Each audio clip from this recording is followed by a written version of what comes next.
जी नाज़रीन, आपको ताज़ा तरीन खबर से आगाह करते हैं। गुजर खान में पुलिस का जुए के बड़े अड्डे पर छापा।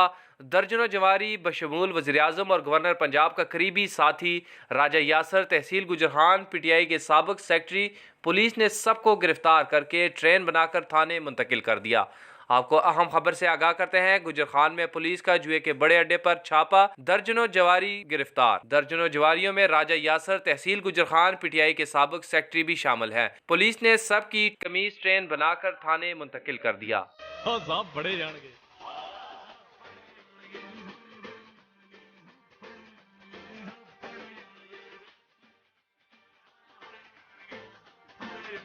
गुजर खान में पुलिस का जुए के बड़े अड्डे पर छापा।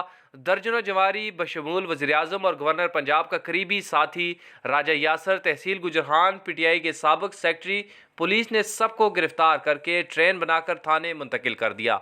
आपको अहम खबर से आगाह करते हैं। गुजर खान में पुलिस का जुए के बड़े अड्डे पर छापा। दर्जनों जवारी गिरफ्तार। दर्जनों जवारियों में राजा यासर, तहसील गुजर खान, PTI के साबिक सेक्रेटरी भी शामिल हैं। पुलिस ने सबकी कमीज ट्रेन बनाकर थाने मुंतकिल कर दिया।